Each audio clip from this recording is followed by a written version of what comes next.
Hi friends, welcome back. Tonight we're diving into the strange and often embarrassingly human ways some of history's most powerful figures met their end. Kings, queens, emperors wrapped in velvet and draped in gold for most of their lives, yet sometimes undone by a banana peel or a bad decision. If quiet history with a twist is your thing, feel free to like the video and subscribe, but only if it feels right. And before we begin, I'd love to know where you're listening from and what time the night found you. The comments are like a quiet map of our little campfire community. So now, find a cozy spot, maybe put on a soft background sound. We've got a curious road ahead, and I promise, some of these royal exits are as absurd as they are unforgettable. King Adolf Frederick of Sweden. Death by desert. Of all the ways for a monarch to exit this world, in battle, by betrayal, or on a velvet deathbed surrounded by sobbing nobles, King Adolf Frederick of Sweden chose desert.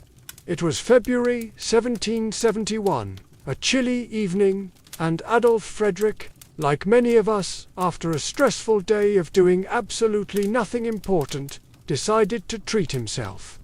Except his idea of a treat was a culinary suicide mission. The royal menu that night was ambitious. It began with lobster, then caviar, then sauerkraut, smoked herring, and champagne. Not one glass, no, several. Enough to make even the royal wig feel dizzy. But none of that killed him. What did him in? 14 servings of semela. Now, if you're not Scandinavian, semela is a sweet roll made of wheat, cardamom, and almond paste, topped with whipped cream, and floating in warm milk. It's delicious, it's heavy.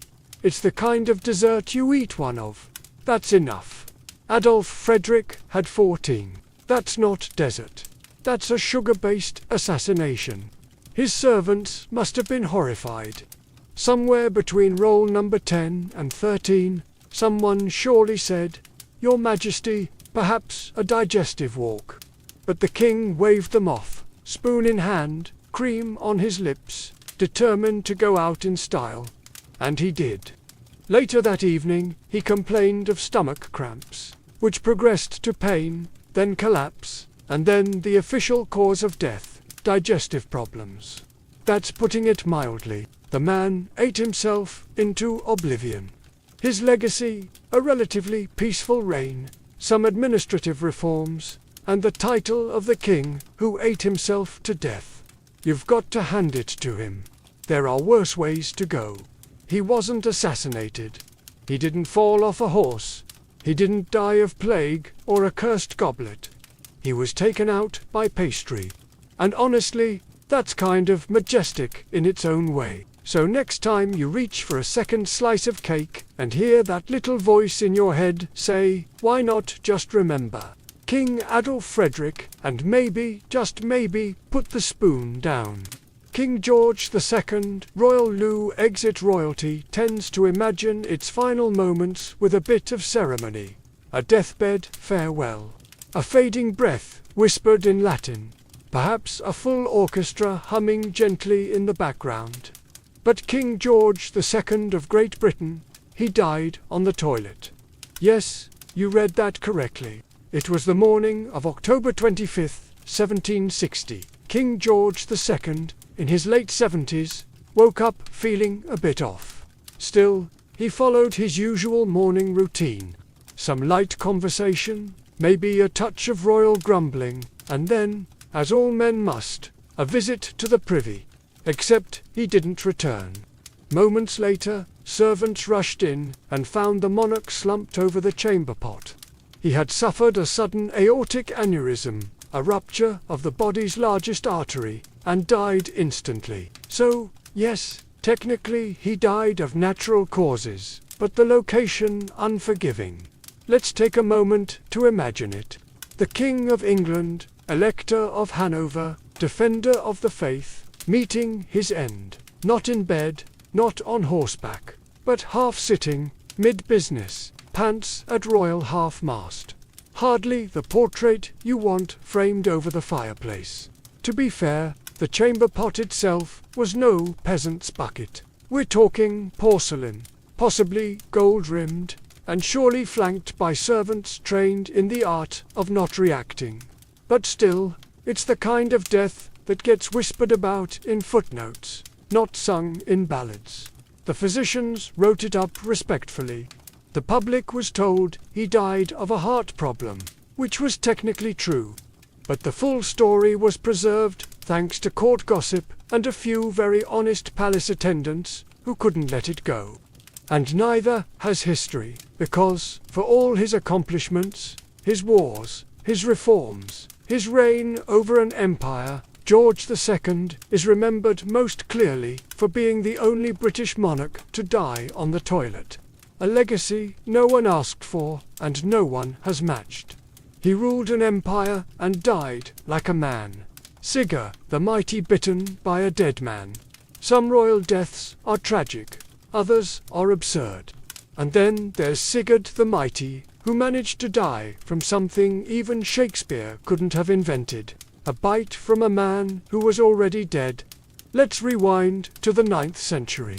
Sigurd Einstein, better known as Sigurd the Mighty, was the Earl of Orne, a Viking leader, fierce warrior, and all-around Norse tough guy. He spent most of his life raiding, conquering, and terrorizing the northern British Isles. Then one day he defeated his Scottish enemy, a rival chieftain named Mile Bria, in a move that screamed Viking confidence and questionable hygiene. Sigurd tied the man's severed head to his saddle as a trophy of war. Now, this was a common practice in Viking circles. Brutal, yes, but considered a solid day's work. The problem? Mile Brighter's head still had teeth. As Sigurd rode home in triumph, the head bounced around, as severed heads tend to do when tied to saddles. At some point during the bumpy ride, one of the dead man's teeth scraped Sigurd's leg. A minor cut, nothing to worry about. If you're not living in the 9th century with zero antibiotics and a complete disregard for infection control, the wound became infected fast.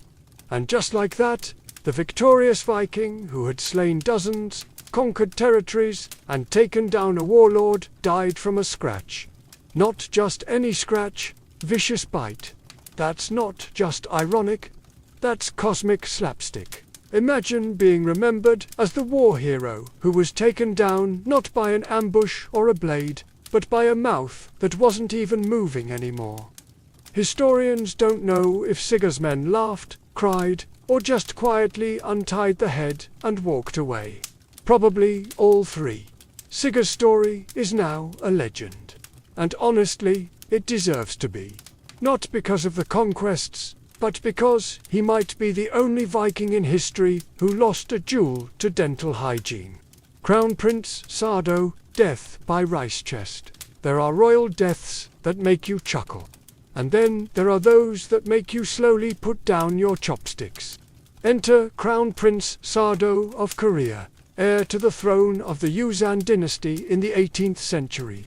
A young man born into privilege, groomed for power, and eventually remembered as the prince who died inside a box. Not metaphorically, literally. Sado had issues. Mental health, violent outbursts, erratic behavior, call it what you will, but the court described him as dangerously unpredictable.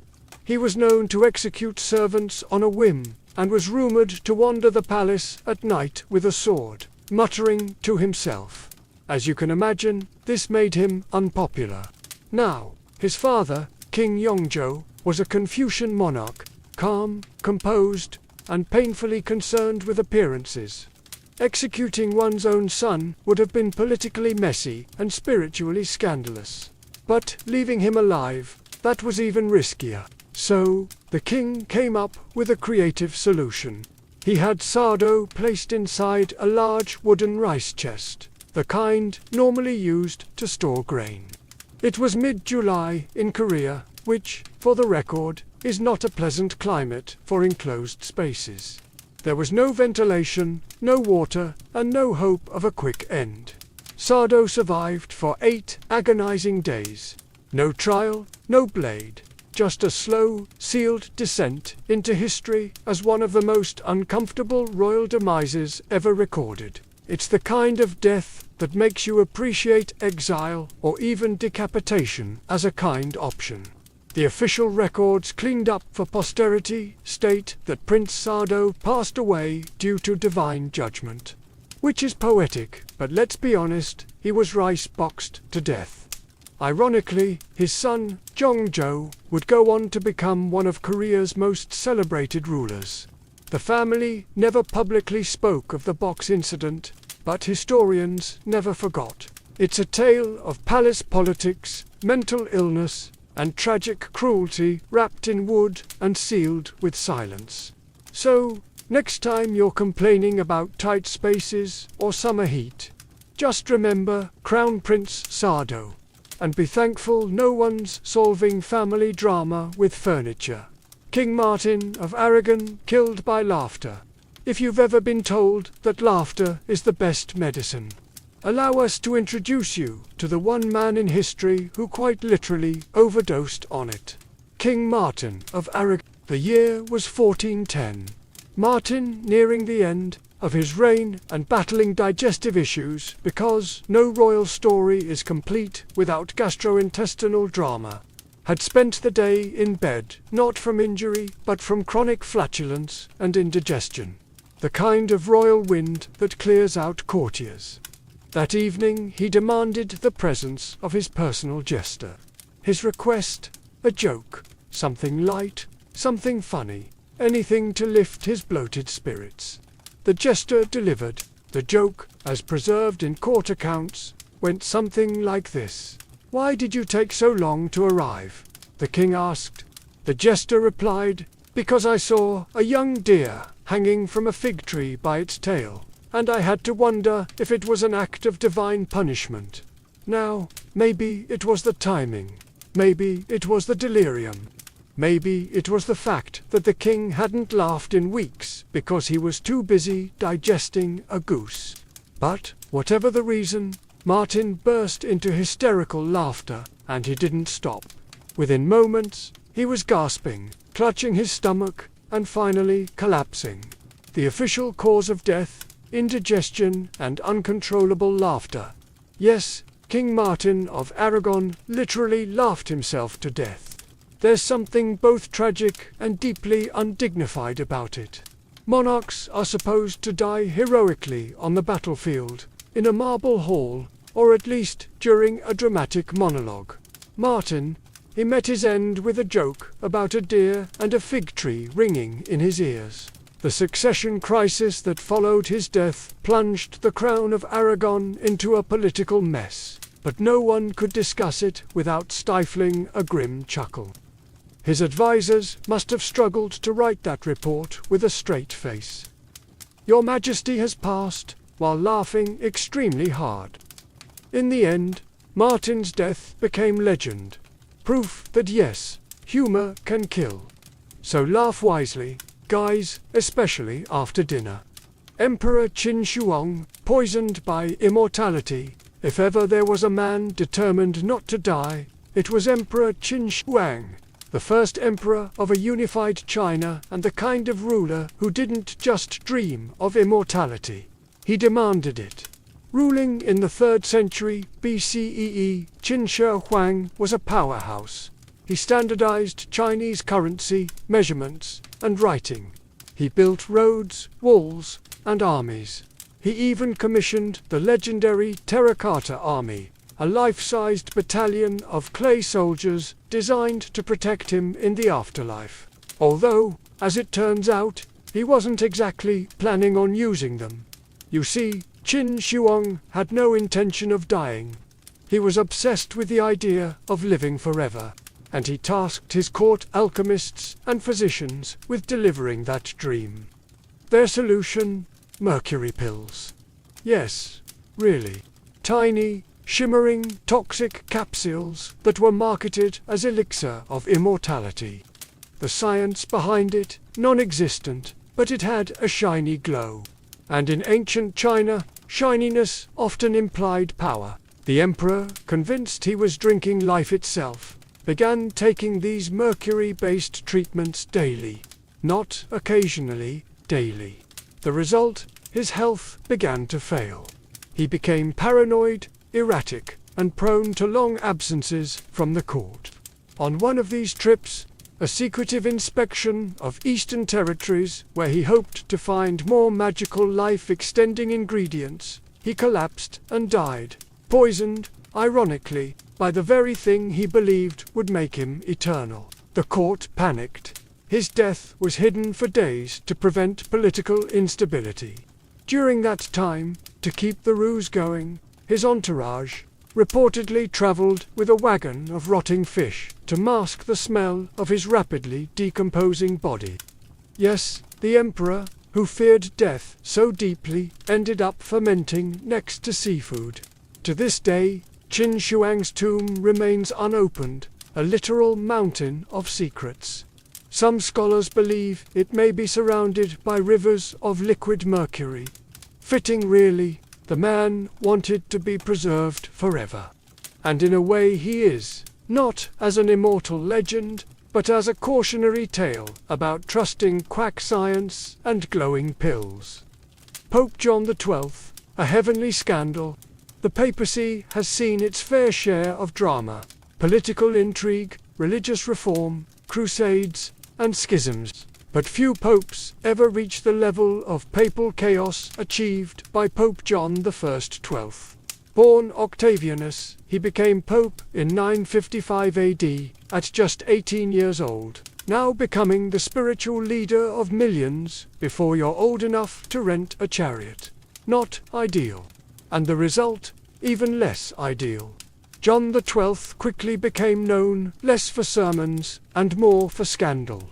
His papal palace reportedly resembled less a seat of Christendom and more a Roman frat house. He gambled.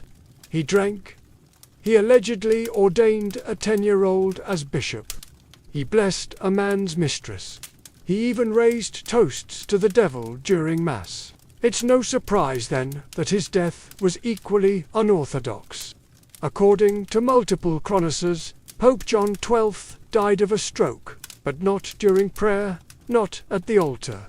No, he reportedly suffered that stroke while in bed with a married woman. Let that sink in. The Pope died mid-affair with someone else's wife.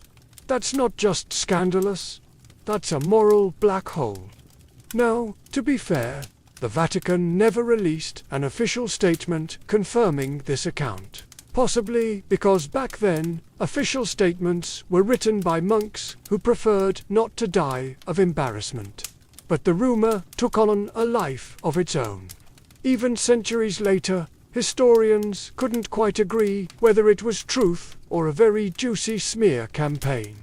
But let's say for a moment it was true.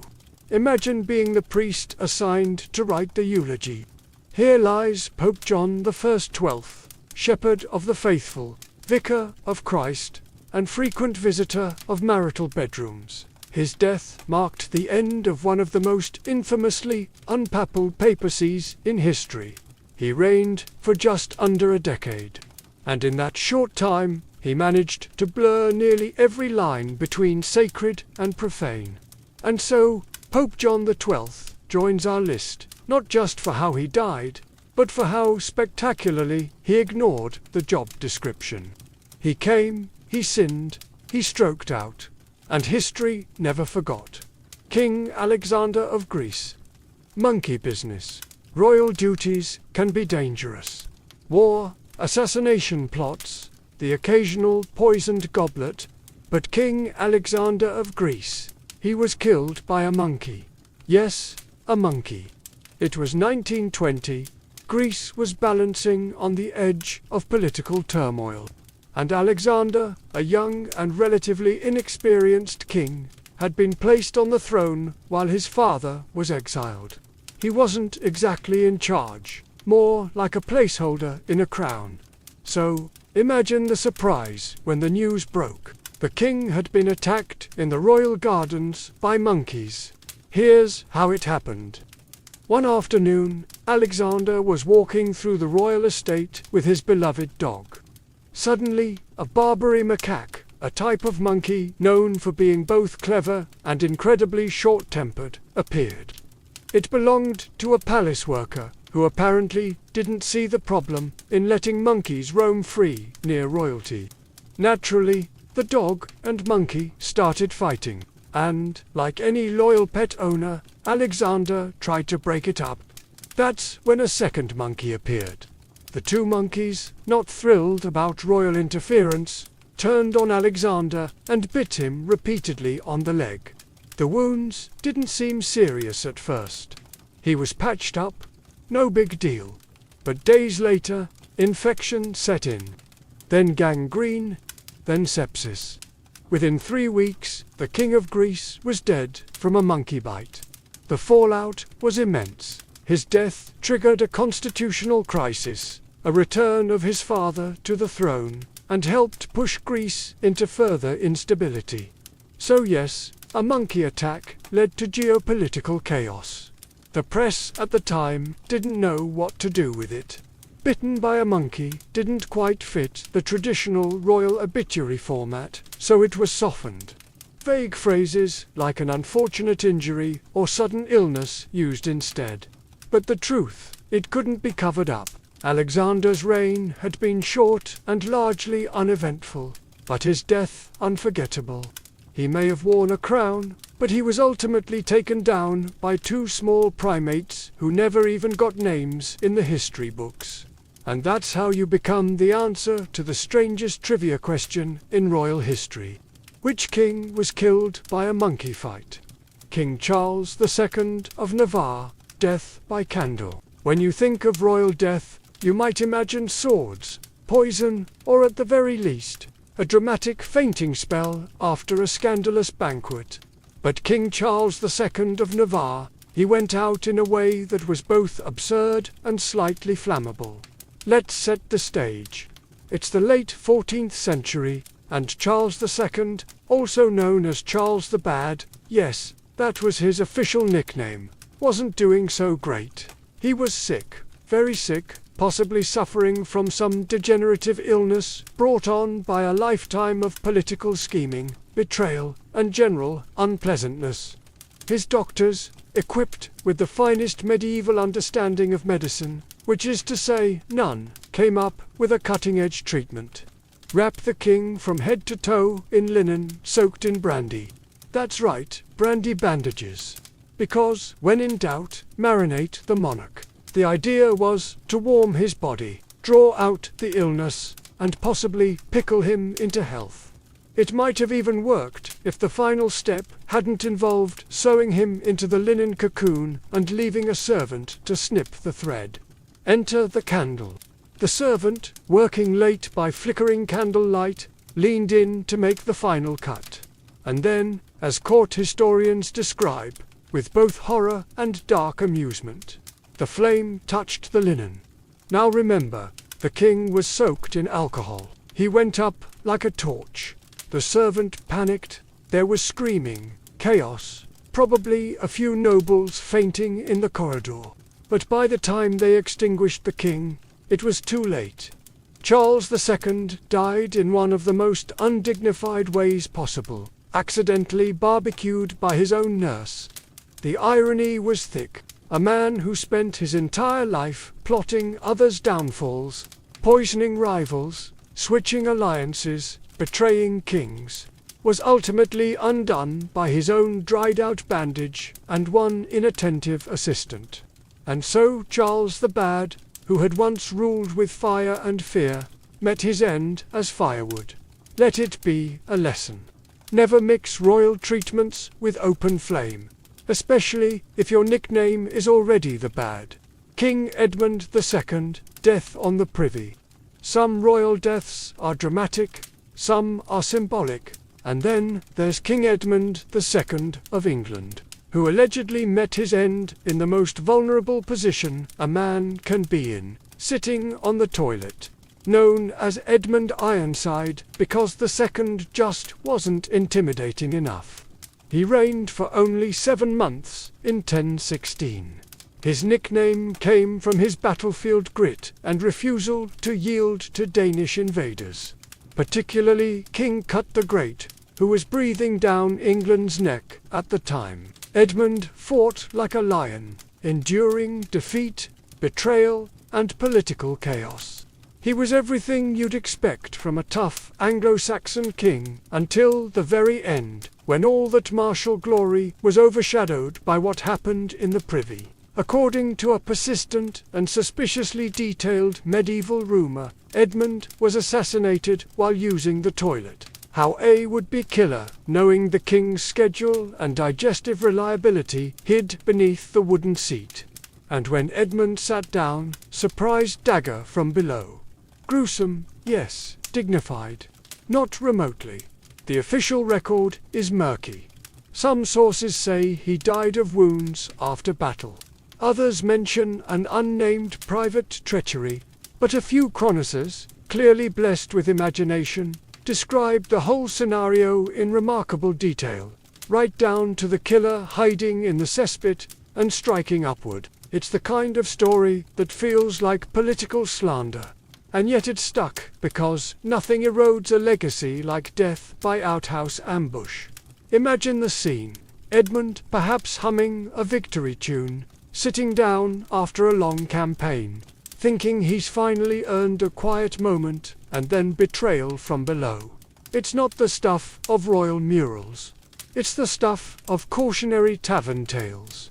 To be fair, if the assassination tale is true, it was a cunning move. A king is never more defenseless than mid-privy. No armor, no guards, no sword, just linen, gravity, and unfortunate trust in 11th century plumbing. So, whether fact or folklore, Edmund II's death reminds us that even iron-sided kings have soft spots, especially when seated. King Henry I, to many eels, of all the fatal indulgences in royal history, King Henry I of England may take the prize for the most slippery, because in 1135, the king, who had ruled for over 3 decades, survived war, political turmoil, and rebellious barons, was finally defeated by, wait for it, a plate of lamprey. If you're not familiar, lampreys are jawless, eel-like fish with a mouth that looks like it belongs in a medieval torture chamber. They were considered a delicacy back then. Today, we'd probably call them nightmare noodles. Henry I, however, loved them. He was known to be absolutely obsessed. His court physicians, who understood very little about medicine, but a great deal about guessing, had repeatedly warned him against eating so many of them. They were considered rich food, heavy on the digestion, light on survivability. Did Henry listen? Of course not. He was a king. And what's the point of being monarch if you can't defy every medical warning in existence? So, during a visit to Normandy, Henry sat down to a grand meal and consumed a surfeit of lampreys, meaning he ate way too many of these slippery, slimy, medieval sea worms, not fried, not dipped in anything respectable, likely just boiled and arranged in a grim little pile. Shortly after, he fell violently ill. Abdominal pain, vomiting, fever, the full royal digestive meltdown. Within days, he was dead. The official cause, food poisoning. His body was embalmed and sent back to England in the winter cold. And there are horrifying details about the journey that we won't get into here. Let's just say, preservation was not a strong suit in 12th century Europe. Historians agree he was a capable and often ruthless ruler. But none of that mattered when his love for a grotesque fish dinner landed him 6 feet under. It said his doctors had begged him to avoid the dish. His response: "I'd rather die than give up lamprey." Well, mission accomplished. King James II of Scotland, blown up by cannon kings, have died in battle. Kings have died of illness. But King James II of Scotland, he died by standing too close to his own cannon. It was 1460. James was 29 years old, ambitious, and known for two things: a famously short temper and a deep love of artillery. This was the golden age of cannon warfare. By golden, we mean wildly unpredictable and prone to spontaneous combustion. At the time, James was laying siege to Rock's Castle, a stronghold still occupied by the English. Determined to show off his shiny new cannons, James ordered a demonstration and naturally wanted a front row seat. Because what could possibly go wrong when standing a few feet from a 15th century cast iron powder tube packed with explosives? Plenty. As the cannon was being fired, it exploded instantly, violently, spectacularly. A piece of the barrel tore through James' thigh, severing his leg, and according to some reports, part of his torso. The blast was so intense that it killed him almost instantly. His attendants, probably still trying to process the phrase, "Your Majesty just detonated," fled in shock. The king's death threw the Scottish army into temporary chaos. But to their credit, they regrouped and eventually captured the castle. In fact, they later renamed it James's Castle, perhaps as an ironic tribute to the king who donated his limbs to the cause. It was a deeply Scottish end. Dramatic, loud, and involving at least one piece of medieval technology, failing in the most catastrophic way possible. The ironic twist: James had been a huge advocate for modernizing Scotland's artillery. He loved cannons, loved the sound, the smoke, the firepower. He just didn't love basic safety distance. Today, James II is remembered less for his politics and more for being one of the few monarchs in history blown up by his own enthusiasm. Emperor Elagabalus, too weird to live. If the Roman Empire ever needed a poster child for maybe let's tone it down, it would be Emperor Elagabalus. Born Varius Avitus Bassianus, which already sounds like a spell. He became emperor in 218 AD, at just 14 years old. That's right, a teenage emperor. Combine that with near unlimited power, vast wealth, and a complete disregard for anything resembling restraint, and you get one of the most bizarre reigns in Roman history. Elagabalus didn't just bend rules, he melted them down and made jewelry out of them.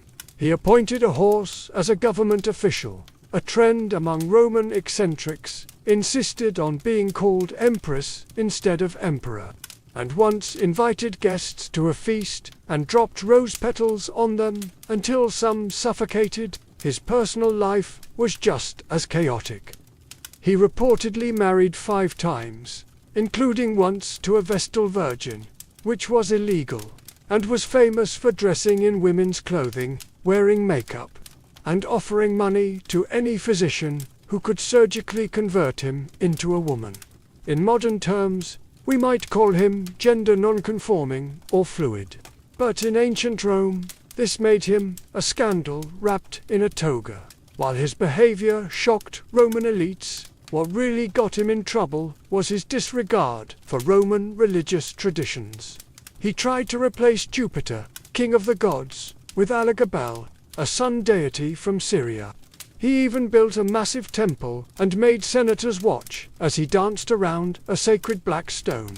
Eventually, the Taurian Guard, Rome's version of the Secret Service, but with more daggers, had enough. In 222 AD, they assassinated Elagabalus and his mother. Their bodies were dragged through the streets, dumped into the Tiber River, and the Roman Empire collectively hit reset. Elagabalus was only 18 when he died, a teenager with too much power, too many parties, and far too little impulse control. Historians still debate whether he was a misunderstood visionary or just a chaotic tornado in a silk robe. But one thing is clear: his reign was too weird, too wild, and for Rome just too much. Catherine the Great, rumors that outlived her few rulers in history, had reputations as grand or as scandalously misunderstood as Catherine the Great of Russia. She was a brilliant reformer, a patron of the arts, a political powerhouse who expanded the Russian Empire and corresponded with Votata. But if you mention her name at a dinner party, chances are someone will mumble something about a horse. Let's get this out of the way. No, Catherine did not die in an intimate encounter with a stallion. That myth, persistent, absurd, and thoroughly untrue, was cooked up by her enemies after her death. It has no historical basis and says more about 18th century gossip than it does about Catherine herself. The real story: she died of a stroke in 1796 at the age of 67 while using the toilet. That's it. She collapsed in her private quarters and never regained consciousness. Quiet, undramatic, and very human. But why the horse rumor? Catherine, during her reign, made powerful enemies, both foreign and domestic. She was a woman ruling alone in a male-dominated empire, unapologetically intelligent and known for her passionate personal life. She had lovers, sure, but so did many kings before her. The difference: Catherine's conquests were documented and scandalized, while her male counterparts were praised for theirs. After her death, political rivals and bitter aristocrats seized the opportunity to undermine her legacy. The horse rumor, vulgar and absurd, was tailor-made for enduring humiliation. It stuck, not because it was believable, but because it was too shocking to forget. It's the royal version of a bad tabloid headline that just won't go away. So, while Catherine expanded Russia's borders, modernized its administration, and helped drag the empire into the Enlightenment, she's still haunted by one fake equestrian footnote. In the end, she didn't die with drama. She didn't die in battle. She died, like many before her, quietly, privately, and with history refusing to let her go with dignity. If there's a lesson here, it's this: power is fleeting, but rumors have long legs, especially when they involve horses. Emperor Valentinian II. The bathtub death. No one can explain. Most royal deaths have an explanation: a battle, an illness, a misjudged eel. But Emperor Valentinian II of Rome, his death remains a mystery that's been floating, quite literally, for over 1,600 years. Let's rewind to the year 392 AD. Valentinian II was only 21 years old. He had technically been emperor since the tender age of 4, because nothing screams qualified to rule the Roman Empire like still being in diapers. But, as with most child emperors, someone else was really in charge. That someone was a general named Arbogast. Now, Arbogast wasn't subtle. He was essentially using Valentinian as a puppet while pulling the strings behind the scenes. The young emperor, understandably not thrilled about being a royal mannequin, started pushing back. Tensions rose. Political whispers turned into threats. The palace air got heavy with accidental death energy. And then, one morning, Valentinian was found dead in his bath. Not in the middle of a lavish feast, not stabbed on the Senate floor, just peacefully drowned in a tub. No bruises, no blood, just a lifeless young emperor floating awkwardly like the end of a badly written mystery novel. Arbogast, of course, claimed it was suicide. A convenient and very tidy explanation. Historians, however, have long doubted that story. Valentinian was young, ambitious, and had just begun asserting his authority. Suicide? Unlikely. Political murder? Now, that's more Roman. But because no one actually saw it happen, and because forensic science back then amounted to, well, he's not breathing. The true cause of death was never proven. What followed was even messier. Arbogast, of course, claimed it was suicide. A convenient and very tidy explanation. Historians, however, have long doubted that story. Valentinian was young, ambitious, and had just begun asserting his authority. Suicide? unlikely. Political murder, now, that's more Roman. But because no one actually saw it happen, and because forensic science back then amounted to, well, he's not breathing. The true cause of death was never proven. What followed was even messier. The Western Roman Empire plunged into chaos. Arbogast installed a puppet ruler, and yet another civil war ignited, all triggered by a corpse in a bathtub and 100 unanswered questions. Valentinian II's death may not be the most gruesome on our list or the most absurd, but it wins the prize for most suspicious silence.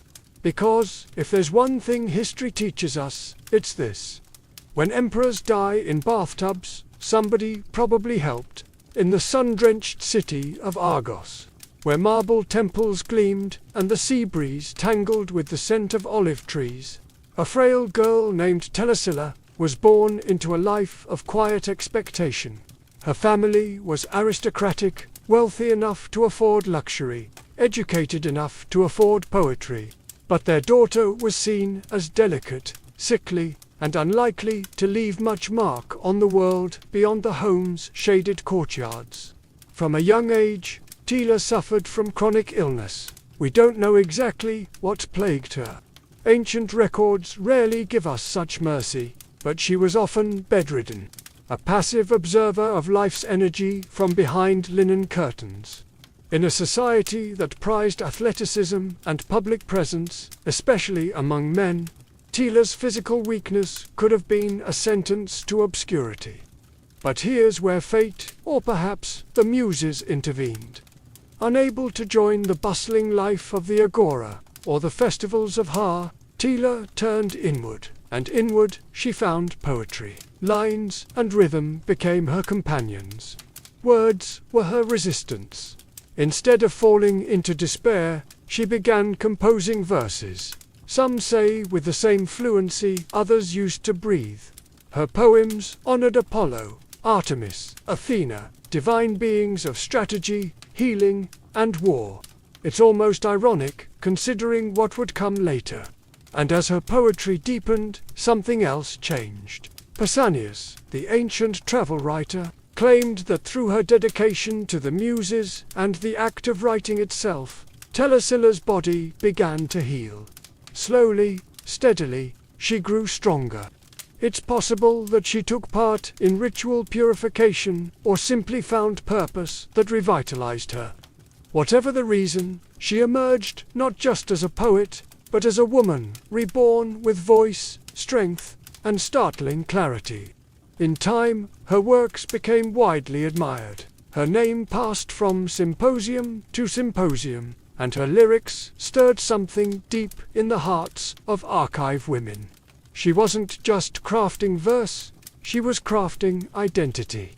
She gave her city its voice. And though no one could know it yet, that voice would soon echo not in the theatre, but on the battlefield. Because this poetess wasn't done surprising the world, not by a long shot. As Telesilla's name grew within Argos, her home became a place of quiet reverence, not for wealth or beauty, but for her words. She wrote with a particular focus on the gods, especially Apollo and Artemis, the divine siblings of healing, precision, and purity. Her hymns didn't merely praise, they invoked presence. These were not empty rituals. These were spiritual calls to arms of the soul. Her verses were likely recited at temples and sacred festivals, sung by choruses of young women dressed in white, their voices rising beneath singed columns. Through her poetry, Tila provided not only spiritual expression, but also emotional education. She reminded the people of Argos, especially its women, that they too were part of the divine tapestry. They weren't merely spectators in a male-dominated mythos. They were woven into the narrative. And while men debated politics in the agora, it was Tila's verses that seeped into the minds of Argive daughters. In a world where education for women was rare, poetry was their inheritance. Her hymns taught them reverence, strength, even defiance, wrapped delicately in metaphor and rhythm. But it was more than just literature. For Telesilla, these hymns were medicine. Ancient accounts suggest that her devotion to poetic discipline helped cure her lifelong illness. Though we might roll our eyes at the idea of writing your way to health, there's something timeless in this concept. She found purpose, and perhaps in doing so, she found resilience. The more she wrote, the more she stood.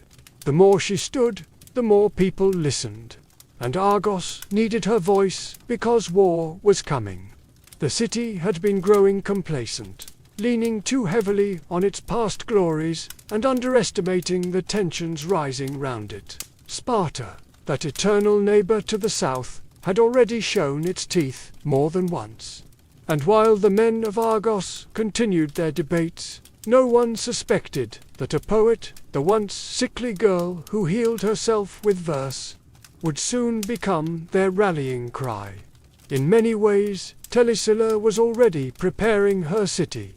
Her hymns didn't just soothe, they revealed. They became quiet rehearsals for something louder, bloodier, and more urgent. When the time came, the women of Argos would already know the rhythm of defiance, because she had already taught them how to sing it. The year was around 494 BCE, and Argos stood on the edge of disaster. Tensions with Sparta had finally snapped. The Battle of Sepia erupted. An ambush staged with Spartan precision and Argive miscalculation. The Argive men, confident in their numbers and tradition, fell into a trap laid by King Clemens of Sparta. It was brutal, systematic, a massacre dressed in strategy. Hundreds of Argive soldiers were slaughtered.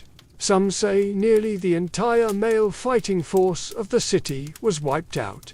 What remained was a shell of a city. Its gates open, its warriors dead, its fate seemingly sealed. Argos lay defenseless, and Sparta knew it. What Clemens didn't know, what perhaps no one could have predicted, was that behind those bloodied city walls was not just grief and ruin. There was Telesilla. In the aftermath of the battle, as wails of mourning echoed through marble halls and temples, it would have been easy, expected even, for the people of Argos to surrender. Many probably considered it, but somewhere among the collapsed morale, Telesilla stepped forward. Not with a spear, but with fire in her eyes. She rallied the women. The story, preserved in fragments by later historians like Plutarch and Porcenius, is nothing short of astounding. Telesilla, the poetesses, once confined by illness, now stood before her fellow citizens. Mothers, daughters, widows, and called them to arms, literally. They gathered every weapon they could find. Spears once mounted on walls, shields left behind by the fallen. Even stones and farming tools were repurposed. And in the shadow of that ancient city, women began training. The elderly, the young, even the servants. They all prepared for what was coming. Tila organized it. This wasn't some mythic fever dream. It was strategy. She positioned women atop battlements to give the illusion that Argos was still fully defended. She drilled them in formations. They were not trained soldiers, but they were fierce, determined, and above all, furious. The city waited, breath held. The Spartans would return. Everyone knew it. But when they did, expecting a broken city ready to kneel, they found something else entirely. A wall lined with women, armed, prepared, led by a poet with no crown, no title, just command in her voice. Argos had fallen, and now it would rise again. The Spartan army returned, expecting plunder. After all, they had decimated Argos's military. What remained, they assumed, were civilians too broken to fight back. An easy conquest, maybe even a lesson in Spartan mercy. But what greeted them at the gates of Argos was no surrender. It was spectacle. It was defiance. It was terror. The walls were lined with women, fully armed, their eyes steady, their posture unshaken. Their commander, a woman once known only for poetry, now stood tall, directing strategy like a general born of war. And then the women attacked. The battle was not elegant. This was not the heroic ideal of shield walls and bronze-plated honor. It was chaos, furious, unrelenting, and intimate. These women fought with whatever they had. Spears stabbed from above the ramparts, boiling water scalded Spartan helmets, stones rained like curses. It was as much psychological as it was physical. The Spartans trained for disciplined combat against soldiers were suddenly locked in brutal melee with people they were not prepared to kill, women, and that hesitation cost them. Pausanias, who recorded the tale centuries later, wrote that the women of Argos, under Telesilla's leadership, forced the Spartans to retreat. It sounds improbable, doesn't it? But context matters. The Spartans had won their main objective. They had already defeated Argos' male army. What they faced now was resistance that risked shattering the legend of Spartan invincibility. To lose men to a citizen militia led by women wasn't just dangerous. It was humiliating. And humiliation in Sparta was worse than death. So they withdrew. Let that settle for a moment. Telesilla, a poet trained not in arms but in verse, had led a group of grieving, enraged, determined women and saved a city. Not in myth, not in allegory, but in recorded human history. This victory wasn't just military, it was symbolic. It changed the narrative of Argos. It redefined what women could do in the face of devastation. And it proved something Sparta hadn't expected. That courage doesn't wear a beard. And leadership isn't born only on the battlefield. That day, Argos didn't fall to Sparta.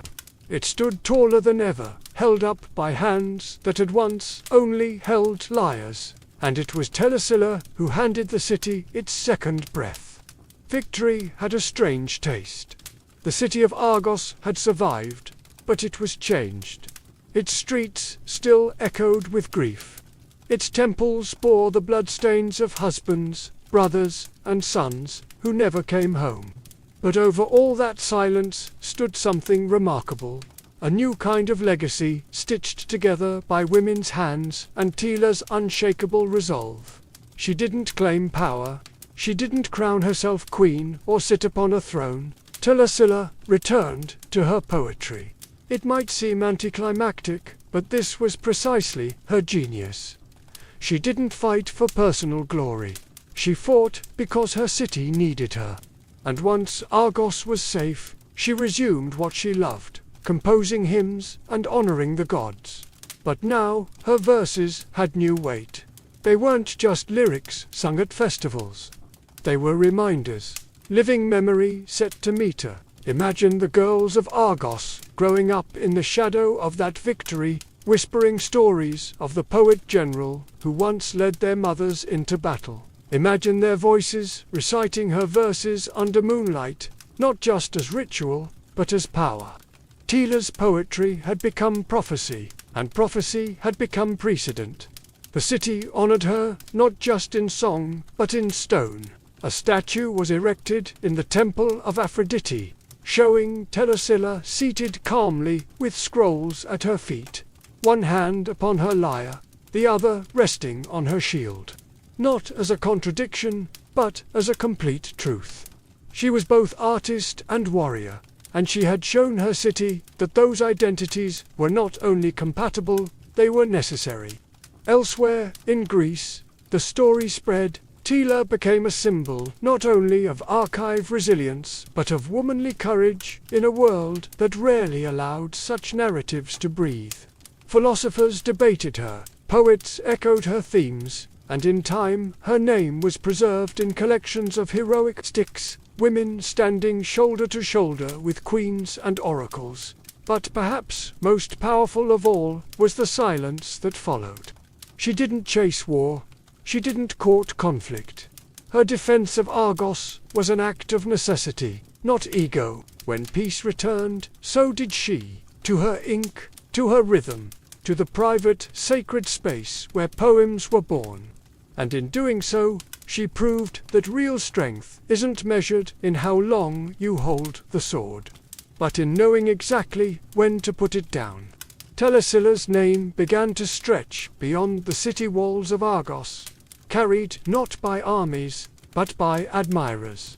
Her story, part history, part legend, was whispered in symposiums, etched into scrolls, and retold in hushed admiration by men who never thought they'd speak of a woman as both poet and protector. She was not mythologized into a goddess. She remained human, and that made her all the more powerful. Her dual legacy resonated deeply across the Greek world because it broke a mold that many didn't realize could be broken. In an era when women were expected to be silent, invisible, or ornamental, Tila was none of those things. She was educated, expressive, and when the moment came, fierce, and yet, even her poetry was not lost to time. Some of her verses survived, cited by later grammarians and scholars. Though fragmentary, they suggest a rich, reverent tone, filled with invocations of the divine, vivid imagery, and a deep understanding of ritual. She didn't just write, she shaped the sacred. It's difficult to say how much of her work has vanished into history's abyss. Like so many women of antiquity, her voice was preserved only in pieces, filtered through the pens of men centuries after her death. But even these remnants are enough. They speak of a woman who believed in beauty, in community, in purpose, and in the capacity of language to build more than verse, to build courage, memory, resistance. Artists later depicted her surrounded by scrolls and shields, sometimes crowned with laurel, sometimes simply sitting alone in contemplation, always poised between song and silence, art and action. She inspired later generations of women, though subtly like a steady flame that never quite goes out. In the Hellenistic period and even into Roman times, her name appeared in anthologies, a rare inclusion among lists dominated by male voices. Her story wasn't repeated out of novelty. It was repeated because it mattered. Telesilla of Argos wasn't the loudest warrior, nor the most prolific poet, but she was something rarer. A woman who moved between two worlds with grace, fire, and intent. And in doing so, she forced the world to take notice, not with conquest, but with clarity. As centuries passed, the name Telesilla began to fade, not from legend, but from mainstream history. Like so many women of the ancient world, her memory was tucked into footnotes, her achievements mentioned only in fragments, and often with a tone of polite surprise, as though it was somehow an accident that a woman had done something remarkable. The Hellenistic world, with its shifting power centers and cultural transformations, began favoring different kinds of heroes. Conquerors, philosophers, kings. In this new climate, a woman poet who defended her city with wit and will didn't quite fit the mold of the stories that empires like to tell. By the time Roman authors picked up her name, it was almost folkloric. Plutarch mentions her with a kind of rhetorical curiosity, less interested in her verse or her politics, and more in the idea that a woman had ever wielded command at all. To him and many of his contemporaries, Telesilla was an anomaly, a remarkable exception, a rare flower in a man's garden. But this is where history itself betrays us. Because it wasn't just Telesilla who vanished from the center of the narrative. It was countless women like her, leaders, thinkers, poets, whose stories were deemed too inconvenient to preserve in full. The scrolls were lost. The statues were repurposed or destroyed. The voices were silenced, not by violence, but by centuries of editorial neglect. And yet, Tila persisted. Her story survived, not because it was allowed to, but because it was too compelling to kill. because the image of a woman standing atop a city wall, shield in one hand, verse in the other, simply refused to go quietly. That kind of image doesn't disappear. It smolders in memory, reignites in times of crisis, and whispers to each new generation that bravery wears many faces, and some of them wear veils. In modern times, historians and feminists alike have begun to revisit her legacy.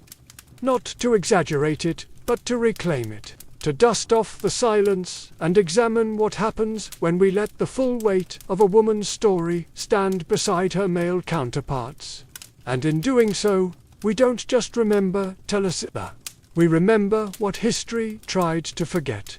Though much of ancient Greece has crumbled, its statues worn smooth, its scrolls turned to dust, Teela's legacy still lingers in three enduring forms: stone, scroll, and sisterhood. First, the stone. In the ancient sanctuary of Aphrodisian Argos, long after the war cries faded, the statue of Telesilla once stood.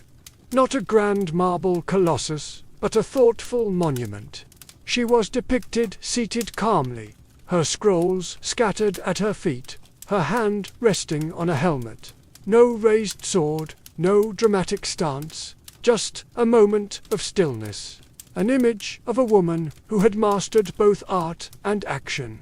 Even the placement in Aphrodite's temple was deliberate. Not Athena, the goddess of war and wisdom.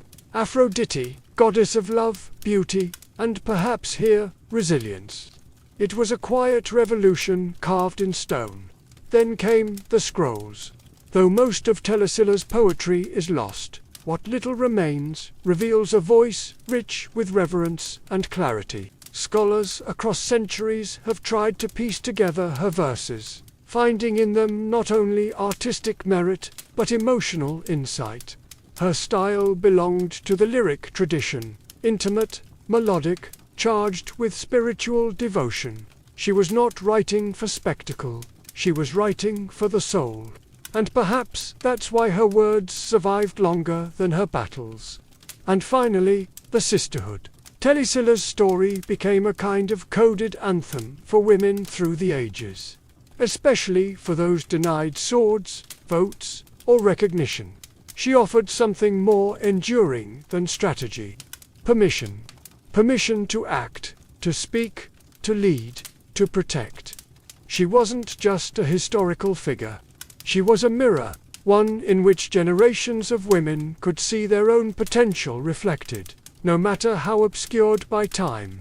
Her tale has inspired plays, poems, even academic treatises. In feminist readings of ancient history, she is no longer a footnote. She is a cornerstone, a reminder that when institutions fall silent, individuals can still shout. That when history closes a door, memory opens a window. In classrooms, in books, in whispered conversations among those hungry for forgotten heroines, Telesilla lives on. She is the patron saint of the underestimated. The poet who chose not only to sing of heroes, but to become one. Teela never asked to be remembered. She didn't command monuments or beg for her name to be etched in history. And yet, here we are, over 2,000 years later, still speaking her name, still telling her story, still awed by what she did in a world that tried to forget her kind. What makes her legacy so compelling is not just that she fought or that she wrote, but that she did both when neither was expected nor allowed of someone like her. A sickly girl with a lyre was never supposed to lead a militia. A woman who composed hymns wasn't meant to rewrite the fate of a city, but she did. And not through divine intervention or noble birth, but through clarity, purpose, and grit. In the grand tapestry of Greek history, full of heroes with bronze muscles and flowing capes, Telesilla stands apart. She doesn't roar like Achilles or scheme like Odysseus. She does something far harder. She holds the line. She looks into the face of collapse, and she does not flinch. Not because she was fearless, but because someone had to act and no one else did. And that's what makes her echo last. She reminds us that heroism doesn't always come with a trumpet blast or a poet's blessing. Sometimes it comes in the form of a woman who picks up a sword with shaking hands, steadies herself, and says, "Not today."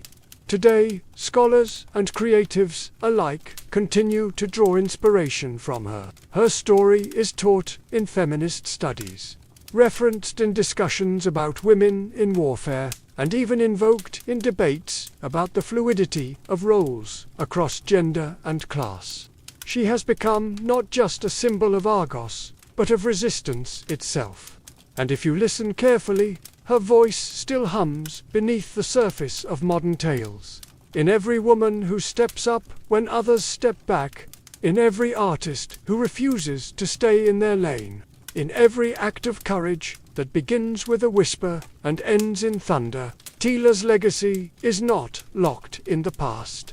It is alive, breathing, moving quietly through the world. Because the truth is, the lyre was never put down. It was simply transformed into something sharper. Before archers, before blueprints, before even the idea of architecture, there was a simple human need to get from one side to the other, across rushing rivers, deep ravines, and perilous chasms. The early ancestors of humanity faced a question as old as travel itself. How do you cross when the land disappears? The very first bridges were not built by engineers. They were stumbled upon by wanderers and hunters, who noticed a fallen tree spanning a stream or watched vines drape across a gorge. These early crossings weren't planned. They were found. Nature gave the hint and humans took the cue. A fallen log, a line of stones placed just right. This was where bridges were born. Out of curiosity, out of fear, out of hunger. Over time, those accidental crossings became intentional. In rainforests, people began binding together vines and reeds to form hanging footpaths. These weren't exactly stable. You wouldn't want to cross one in the dark, but they were a beginning, a literal lifeline between food and famine, isolation and community. In parts of what is now South America, early civilizations began using twisted plant fibers to create longer suspended crossings. These weren't just primitive ropes. They were woven, reinforced, and tested with centuries of refinement. The Inca, long before the Spanish conquest, perfected the art of the rope bridge. But even before the Inca Empire, the peoples of the Andes were mastering techniques that required deep understanding of tension, weight distribution, and natural materials. What makes these early bridges remarkable is not their size, but their boldness. Imagine looking at a river gorge hundreds of feet deep, and instead of walking away, you begin tying grass together. That's not just ingenuity, it's a kind of bravery wrapped in necessity. These first crossings changed more than routes. They changed relationships. Once two valleys were linked, ideas flowed as easily as people. Trade routes emerged, languages mingled, cultural exchange was born on shaky ropes and damp planks. A bridge, even the humblest one, is always more than wood and fiber. It's an invitation, a statement, a quiet refusal to let nature have the final say. In those earliest spans, civilizations took their first steps toward connection and never looked back. High in the Andes Mountains, where cliffs dropped like knives and rivers roar with glacier melt, the Inca Empire wove its own answer to nature's brutal geography. The Incas didn't just build bridges, they tied the sky together. Their roads ran for thousands of miles across mountains and valleys. But it was the rope bridges, or Quizwashika, that truly defied imagination. These bridges were made entirely of grass. Not wood, not metal, not stone, just woven strands of itu. A tough mountain grass twisted into cords, and those cords twisted into cables. The process wasn't just technical, It was ceremonial. Entire villages would gather once a year to build or rebuild these bridges by hand. Each family was responsible for a section of rope. They braided, chanted, and hauled, working in a rhythm passed down through generations. The resulting bridge could stretch across a 100-foot canyon, swaying with every gust of mountain wind. No nails, no bolts, just pure tension and trust. And yet, these rope bridges were strong enough to support llamas, soldiers, messengers, and traders. They were the beating arteries of an empire, spanning canyons where no stone could be placed. And they were elegant in their own way, suspended like cobwebs across the void. They moved with the wind instead of fighting it. They bent, swayed, and sighed, but rarely broke. When one did collapse, it wasn't treated as a failure. It was simply the end of a cycle, ready to be born again by the hands of those who lived along its path. These rope bridges weren't just infrastructure, they were sacred. The annual rebuilding was a living ritual, a reminder that the land was not to be conquered, but worked with that connection required not brute force, but harmony. No empire understood this better than the Inca. Even today, one rope bridge remains in use. The last Cosvaca, still rebuilt annually by local communities near Hinari, Peru. UNESCO has recognized it as intangible cultural heritage. Tourists cross it gingerly. Locals cross it with muscle memory. In a world that increasingly forgets how to repair, the Inca Bridge reminds us of something ancient and vital. That strength doesn't always come from stone. Sometimes it comes from woven grass, shared labor, and the will to meet across the void. Far from the wind-tossed Andes, across the rivers of ancient China. Another philosophy of bridge building was taking root, one that favored permanence over flexibility, symmetry over sway. Chinese engineers saw bridges not just as tools, but as expressions of balance of earth, water, and heaven connected in stone. As early as the Zhou dynasty, Chinese builders had been experimenting with wooden and pontoon bridges. But it was during the Han and later the Sui and Temps dynasties that something extraordinary emerged. The segmental arch bridge. Unlike the steep Roman arch, which relied on a high curve, the Chinese approach flattened the arch, giving their bridges a gentle rise and greater stability under dynamic loads like carts and animals. These were not just aesthetic choices, they were masterclasses in tension and compression. Take, for example, the Zhao Bridge, built in the early 7th century by the engineer Li Chen, spanning 123 feet with a 37-foot high arch. It remains one of the oldest surviving open spandrel stone bridges in the world. It's not just old, it's brilliant. Li Chen designed it with smaller secondary arches along the base to reduce weight and water resistance during floods. His understanding of both structure and natural forces was centuries ahead of his time. But Chinese bridges weren't only feats of engineering. They were deeply poetic. Many were built near temples or gardens, reflecting ideals of Taoist harmony and Confucian order. The bridge wasn't just a crossing. It was a moment, a pause between destinations, a chance to contemplate the still water below and the swirling heavens above. Stone lions often guarded the entrances, not merely as decoration, but as symbols of protection. Bridge names were chosen with care, often invoking luck, longevity, or spiritual awakening. And for scholars and artists of the Tang and Song dynasties, bridges became a favorite subject in painting and verse. A simple walk across one could become a metaphor for everything: change, connection, and the quiet strength of staying still amid motion. In ancient China, bridges were more than civil works. They were spiritual geometry. Each stone laid not just with skill, but with philosophy. To cross one wasn't just to travel. It was to pass through balance itself. If China built with harmony, Rome built with ambition. For the Romans, a bridge wasn't just a way to cross a river. It was a declaration. We are here and we will stay.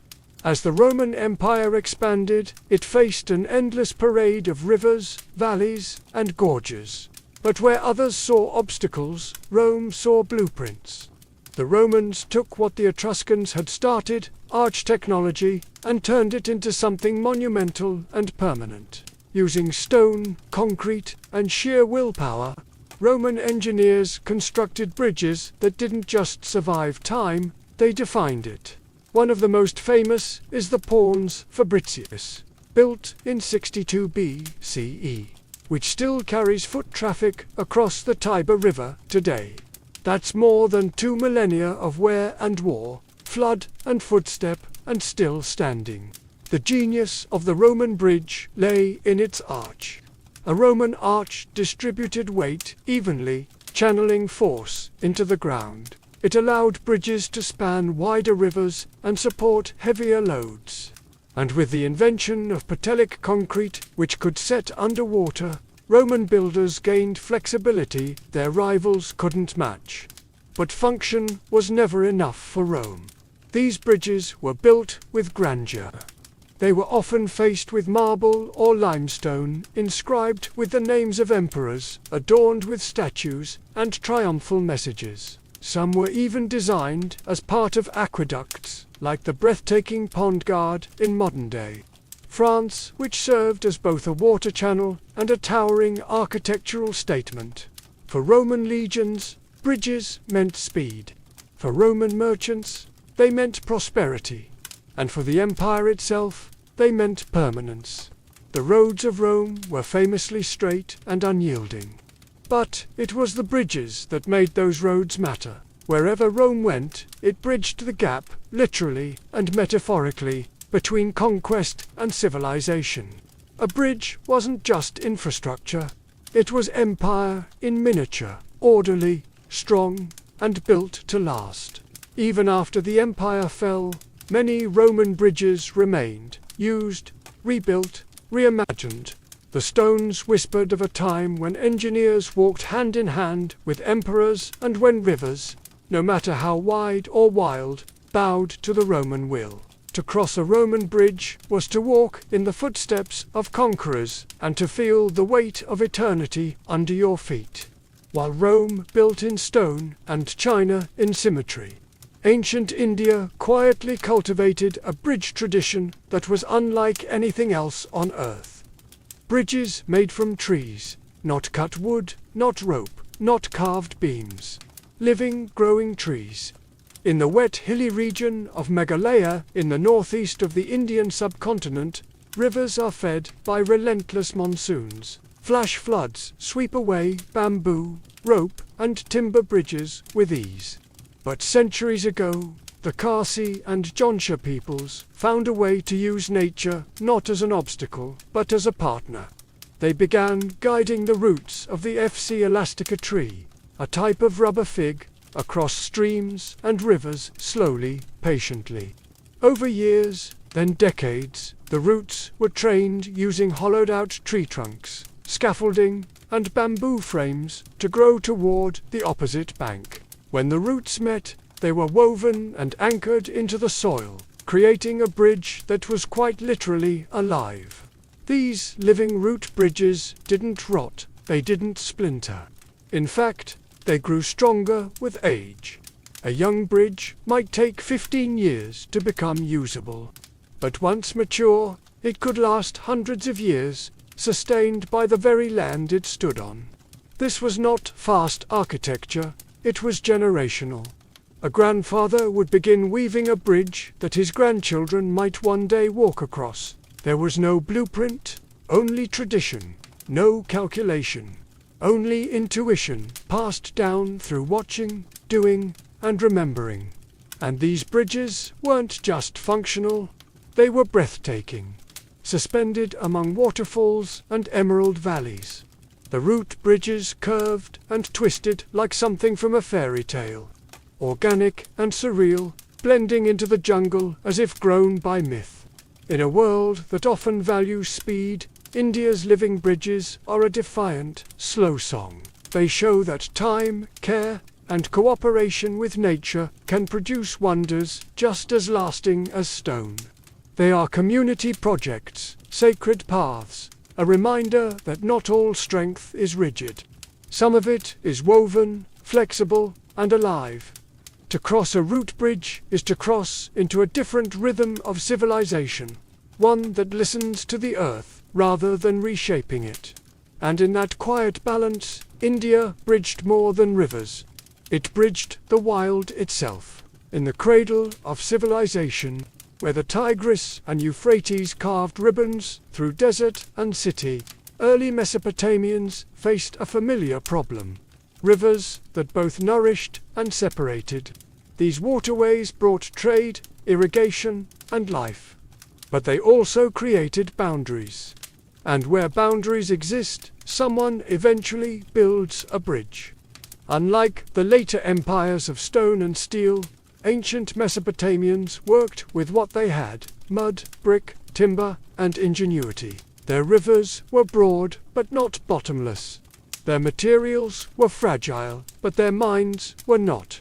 The city of Babylon, one of the jewels of ancient Mesopotamia, was famously divided by the Euphrates River, but it was also famously connected. The Greek historian Herodotus claimed that Babylon had an early movable bridge, wooden planks laid across boats and tied together with papyrus ropes. By day, it ferried people and carts. By night, it was dismantled to prevent enemy access. Whether this account is precise or poetic, it reflects a truth.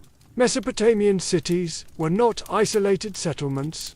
They were logistical masterpieces. Bridges here were not just structures. They were strategies. Some were built low and temporary, designed to be rebuilt after floods. Others were made with baked bricks and asphalt mortar, resting on foundations driven deep into silt and clay. Mesopotamians understood the river's moods. They didn't try to conquer water with brute force. They tried to work around it, above it, and sometimes even under it.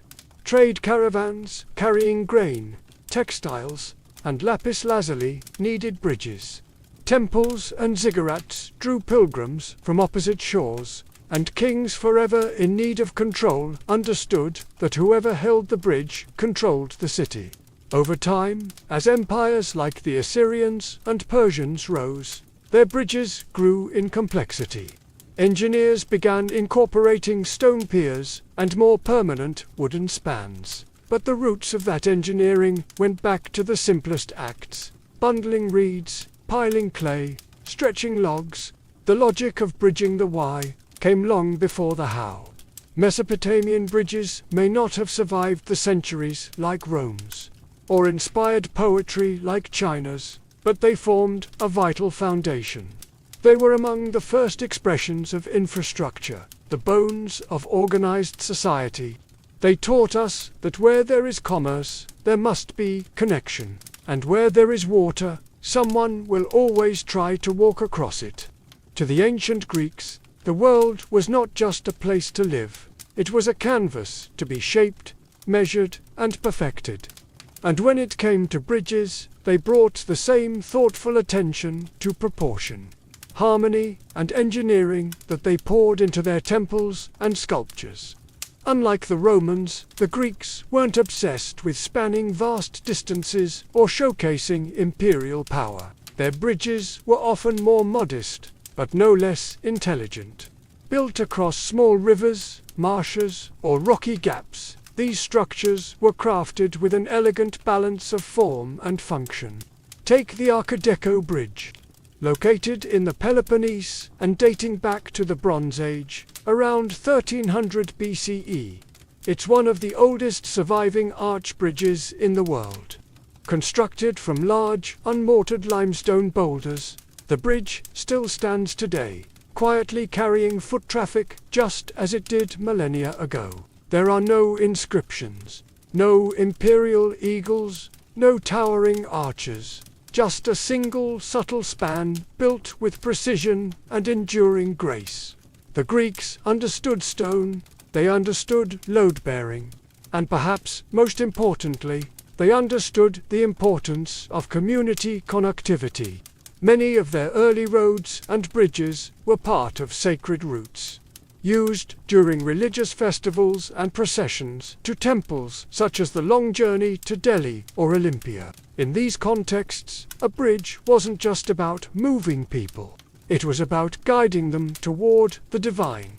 Later, during the classical and Hellenistic periods, Greek cities began incorporating more advanced engineering methods, borrowing and adapting Etruscan and Eastern techniques.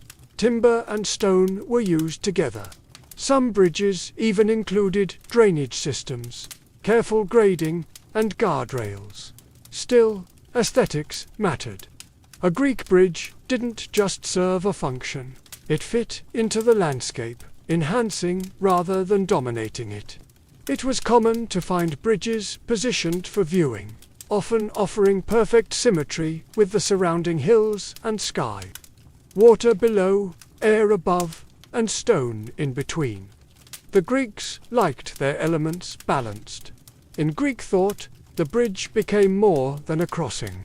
It was a metaphor, a movement between worlds, between cities, between gods and mortals, between chaos and order. So, while their spans may not stretch as far as Rome's, the Greek bridge stands as a quiet whisper in stone, strong, serene, and built with thought rather than thunder.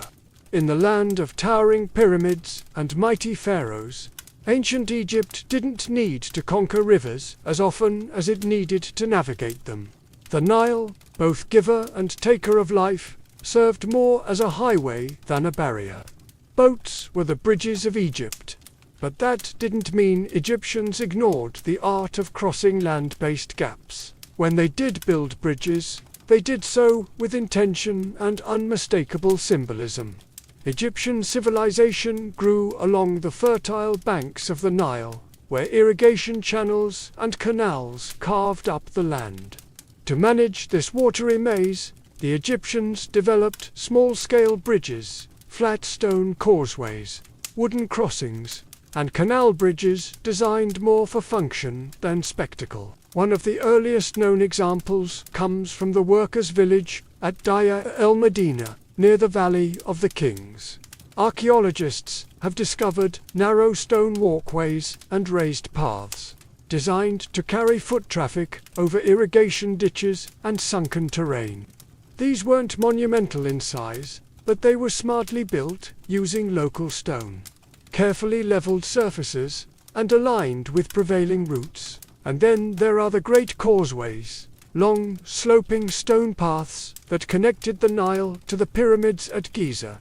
While technically not bridges, these structures acted as ceremonial links between the river and the tombs of the dead. Massive and meticulously constructed, these causeways were used to transport the pharaoh's funerary goods, chariots, and even his mummified body during grand religious processions. In these causeways, we see something more than transport. We see spiritual transition, a passage from life to death, from one world to another. The bridge in Egypt wasn't always a structure you walked across. It was an idea. The soul crossed into the afterlife. The king moved from mortal dust to divine eternity. As Egypt expanded and urbanized, more bridges appeared over canals and smaller water networks, often tied to temple precincts or granary systems. Some were likely made of wood, lost to time, but their foundations, stone piers, and embankments remained buried beneath desert and field. The Egyptian bridge was never a monument to conquest. It was a conduit of water, of grain, of sacred memory, not grand in form perhaps, but monumental in what it represented, the eternal journey between shores, seen and unseen. By the time the ancient world began to fade into the medieval, its bridges remained quiet, immovable witnesses to the ambitions, fears, and brilliance of early civilizations. Some crumbled, buried by flood or forgotten war. Others, remarkably, still stand. A root bridge in India, a Roman arch in France, a Greek limestone span in the Peloponnese, silent but unbroken. What unites all these ancient bridges, whether born of grass, stone, wood, or myth, is that they were acts of faith. Not religious faith necessarily, but human faith. That we could overcome separation. That we could connect what nature had divided. That the people on the other side were worth reaching. Every civilization had its own approach. The Inca used tension. The Romans used compression. The Chinese used curvature. The Mesopotamians used buoyancy. But the principle was the same. Link what cannot be left. Make distance irrelevant. And each bridge said something about the people who built it. The Inca trusted time. The Greeks trusted balance. The Egyptians trusted eternity. The Romans, they trusted concrete. But even beyond function and philosophy, bridges told stories. A rope bridge whispered of community. A Roman aqueduct thundered empire. A Chinese stone arch spoke of harmony. They didn't just carry bodies, they carried beliefs, identities, and purpose. Some bridges were born in urgency, built quickly after a war or flood. Others were born in ritual, raised in song, rebuilt in ceremony, maintained not by kings, but by farmers and children. All of them required cooperation. No one builds a bridge alone. You need hands, patience, and hope. And perhaps that's why they still resonate with us today. Not because we're impressed by ancient tools or clever math, but because we recognize the courage it takes to build something between danger and safety, between isolation and unity, between now and the generations to come. In a world that often pulls itself apart, ancient bridges remind us of something quieter, older, and wiser. That connection is worth the effort. That strength can be gentle. That sometimes the most powerful thing we can do is simply reach out. So the next time you cross an old bridge, pause. You're walking on the remains of ancient dreams, and they're still holding. Before there were words carved into clay or hymns sung in stone temples, there was sound, not organized music in the way we know it, but raw, instinctive rhythm, nature's own symphony waiting to be noticed. The crackling of fire, the patterned drip of rain, the rustle of leaves, the rhythmic thump of feet. These were the first instruments. And somewhere along the way, early humans stopped just listening. They started imitating. The earliest musical instruments known to us come from the Paleolithic period. Among them, flutes made from bird bones and mammoth ivory found in caves in Germany and dated to over 40,000 years ago. They had holes carefully drilled along their bodies, designed to control pitch, not just make noise. These weren't toys, they were tools of emotion. Imagine it in the flickering dark of a cave, someone gently blowing into a carved bone, the notes echoing like whispers through stone. A lullaby for a child, a chant for the hunt, a sound to soothe the dying or stir the sacred. These first notes weren't just entertainment. They were memory made audible. Early music likely served functional roles. Rhythmic clapping or drumming could synchronize group labor, build morale, or intimidate enemies. Repetition made things memorable. Long before writing, information was sung, not said. Melody was a mnemonic device, anchoring knowledge to tone and pattern. The beginning of oral tradition is, in many ways, the beginning of music. In tribal rituals across ancient cultures, we see evidence of percussion instruments, wooden slats, seed rattles, stretched animal skins struck in time. These tools helped bind communities together, providing a shared experience that required no translation. You didn't need to speak the same language to move to the same beat. Music likely emerged alongside and intertwined with spiritual belief. In early burials, we find instruments placed beside the dead, flutes, drums, bells, as if the journey to the next world required accompaniment. Or perhaps the music was meant for the living, echoing with grief, hope, or a longing to reach beyond the veil. In these earliest sounds, we weren't just surviving. We were beginning to express ourselves, to remember, to celebrate, to mourn. Before we built cities or wrote myths, we sang. In the fertile crescent of Mesopotamia, where the Tigris and Euphrates carved paths of life through desert and clay, music was not a pastime. It was a necessity. From Sumer to Babylon, from temple to tavern, sound shaped identity, order, and the divine. The Mesopotamians didn't just play music, they recorded it, structured it, and tied it tightly to the heavens. Among the earliest visual records of musical culture are Sumerian cylinder seals and reliefs, dating back to the 3rd millennium BCE. These tiny artworks depict musicians holding lyres, flutes, and drums. But the true marvel lies in what archaeologists later uncovered: lyres of elaborate craftsmanship, adorned with gold, lapis lazuli, and carved bull heads. These were not mere tools. They were sacred objects, buried with the elite to accompany souls into the afterlife. The Mesopotamian lyre was delicate and resonant. Its strings stretched across a wooden frame and were played with plucking fingers or bone picks. Musicians were professionals, some temple-trained, others courtier-pointed. Music accompanied rituals, coronations, banquets, and battles. Every occasion had its sound. And then there's the real marvel: notation. A clay tablet from Ugarit, dated to around 1400 BCE, is considered one of the world's oldest surviving examples of written music. It contains hymns inscribed in cuneiform, not only with lyrics, but musical instructions using a system of relative pitch. We don't fully understand how to hear it as the ancients did, but the very fact it exists reveals how central music was to structure and spirituality. Music was also tied to cosmology. Numbers mattered. Intervals mattered. Ancient Mesopotamian thinkers, especially those in Babylon, believed music could reflect the order of the cosmos, mirroring the same harmony that kept planets in orbit and seasons on time.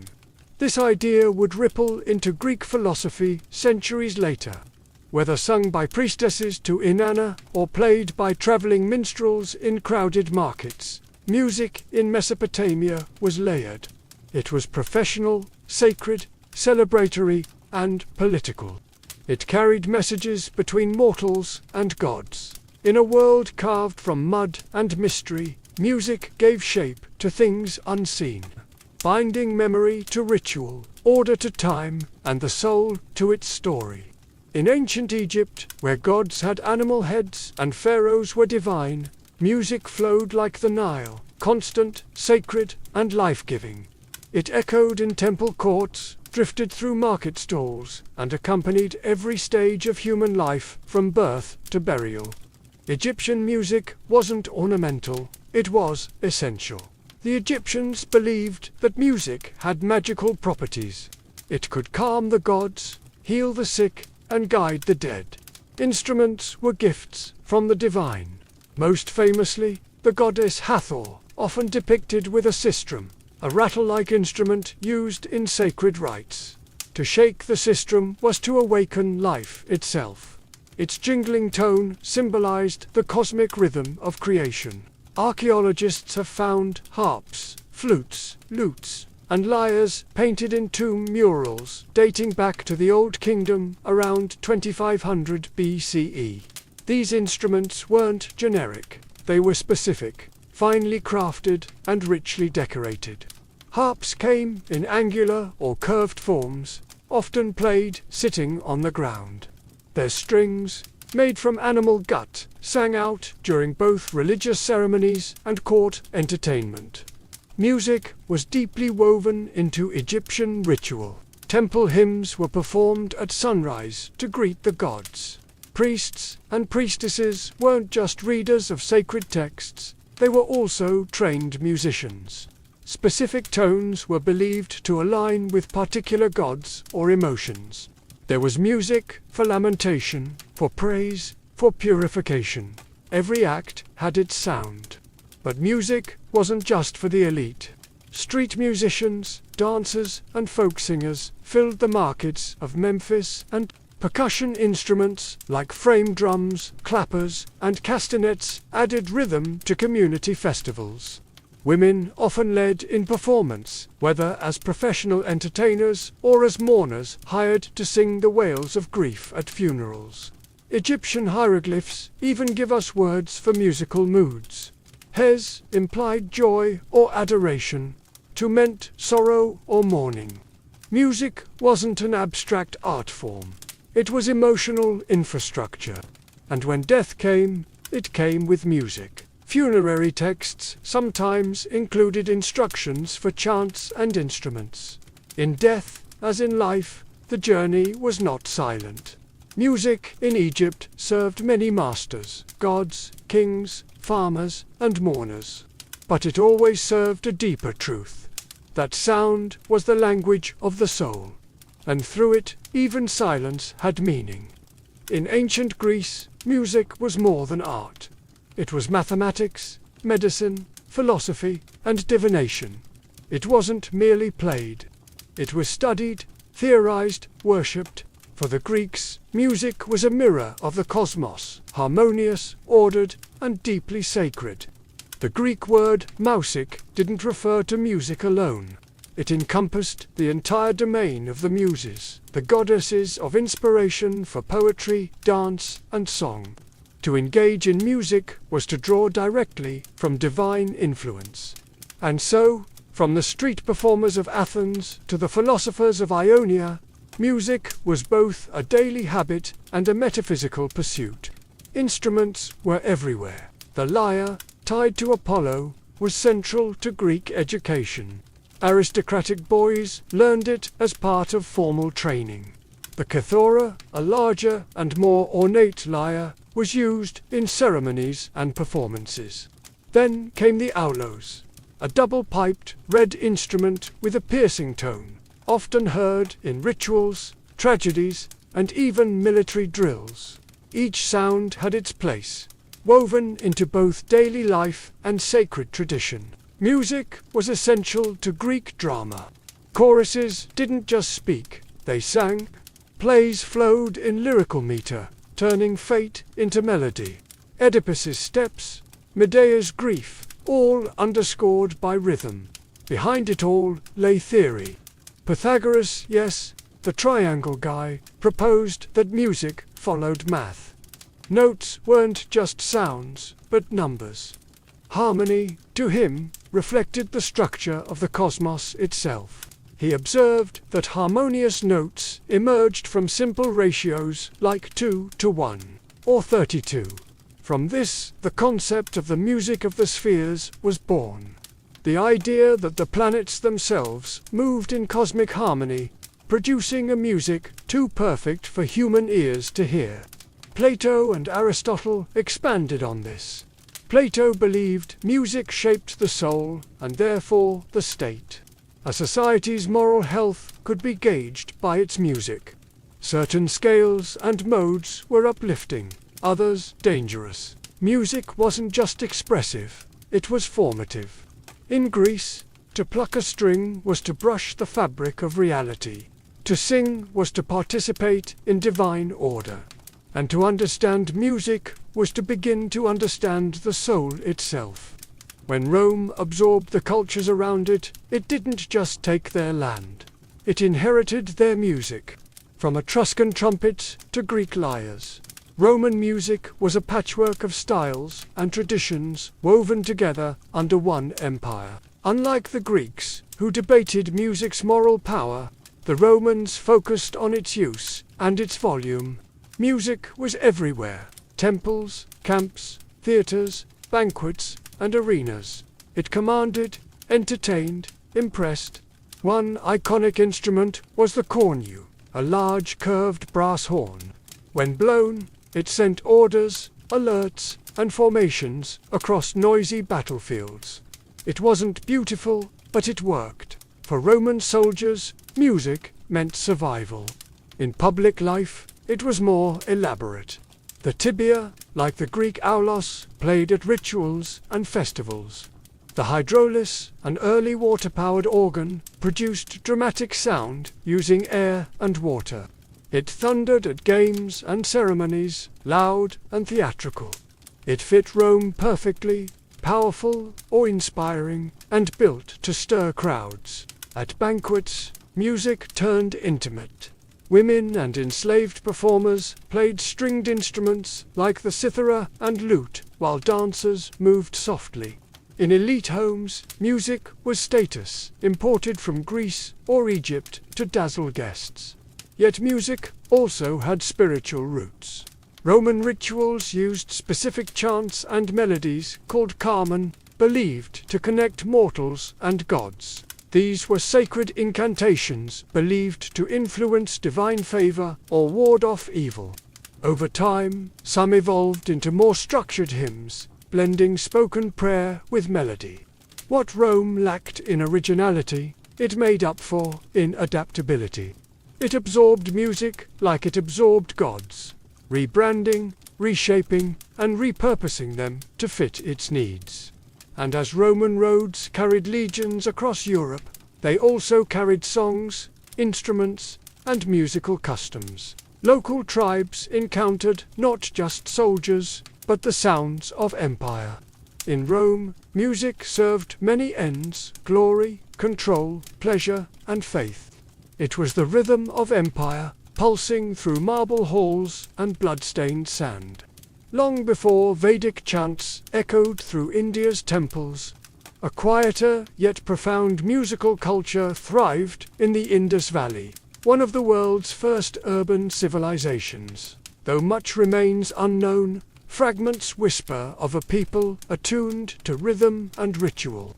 Unlike Mesopotamia or Egypt, the Indus left no written musical texts. But their instruments, figurines, and sound-aware urban design speak volumes. Archaeologists have found clay drums, shell trumpets, and flutes carved from bone and terracotta, each hinting at a structured musical culture. Some flutes had evenly spaced holes, showing knowledge of pitch and scale. Most striking are dancer figurines from Mohenjo-daro arms mid-step, torsos swaying, hair neatly braided. Where there is dance, there is rhythm. Where there is rhythm, there is music. These images suggest choreographed celebration. The drum was not just noise, it was meaning made audible. Later, with the rise of Vedic civilization, music became deeply spiritual. The Vedas, Hindu sacred texts, were chanted using sama, melodic patterns meant to sustain cosmic order. These weren't songs for pleasure, they were sacred sound formulas.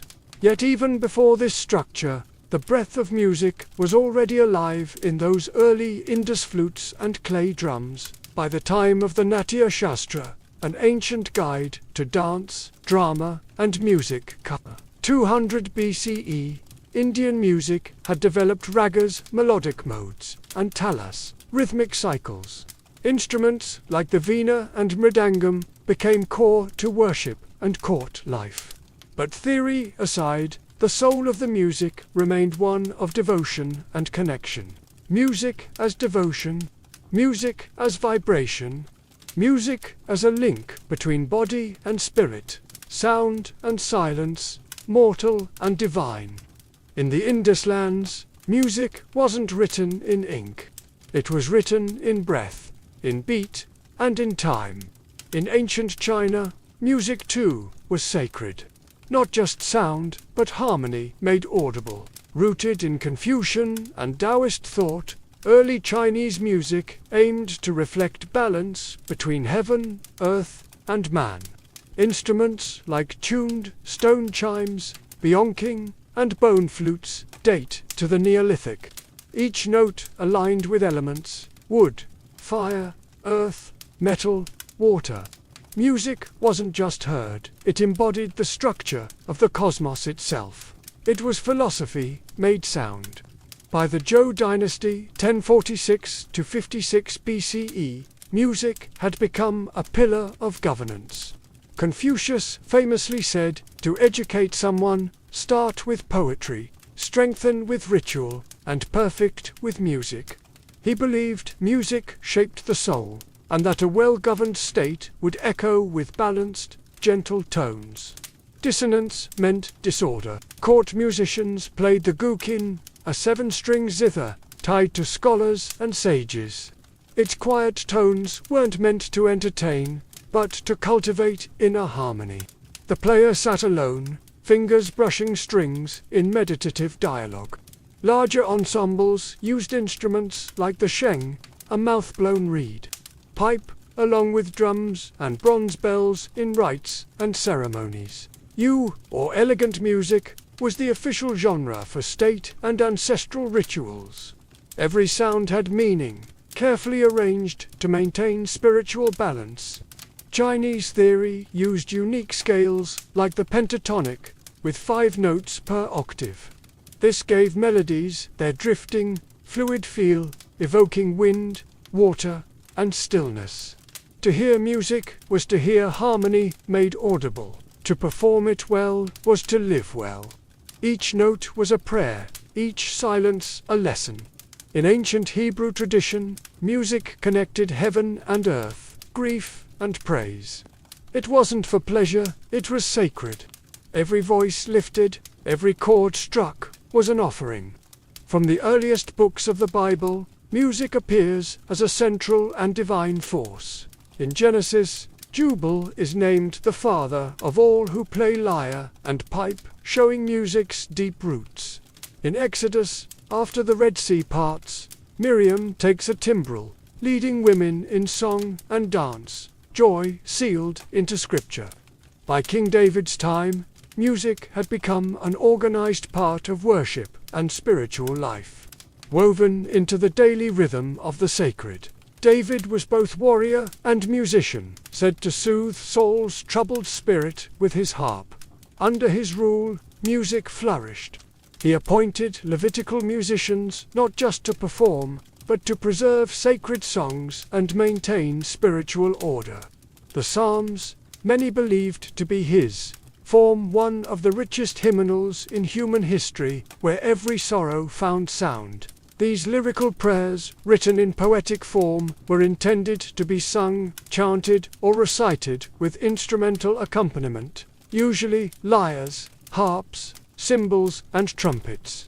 Some psalms speak of sorrow, others of triumph, but all are musical expressions of the soul in dialogue with the divine. The first temple, built by Solomon, institutionalized music even further. Musicians were assigned shifts. Instruments were standardized. Trumpets signaled offerings.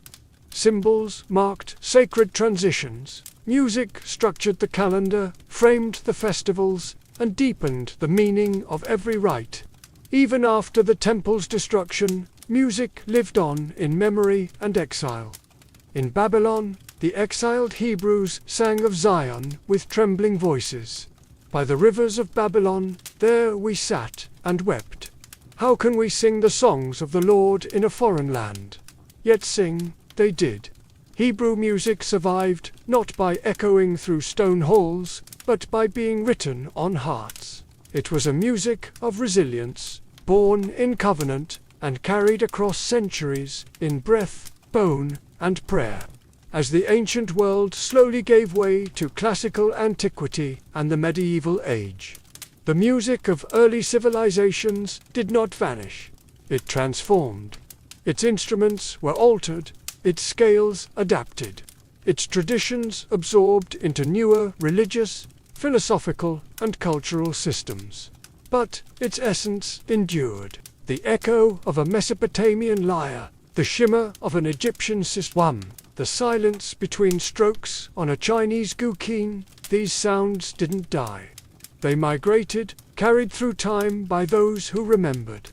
Ancient music is a language we've forgotten how to fully speak, but never stopped listening for.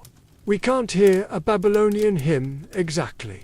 We can only rebuild its voice from fragments. Yet we feel its intent to bridge body and soul, time and the eternal. Even without full scores, music is carved in stone and painted on walls. Priestesses in Minoan frescoes, harpists in Assyrian reliefs, cithara players in Roman mosaics. These frozen scenes still breathe. They remind us, ancient music was never background noise. It was presence, purpose, and pulse. It was ritual's heartbeat, ceremonies, breath, protests, fire, and grief's bomb, and some of it lives on. In India, the raga system follows rules shaped by Vedic chants. In China, guqin players still echo Confucian melodies. In synagogues, psalms are chanted in tones from thousands of years ago. These aren't recreations, they are living traditions, music that never stopped. Ancient music wasn't recorded in vinyl or digitized into streams. It was preserved in practice, in people, in purpose.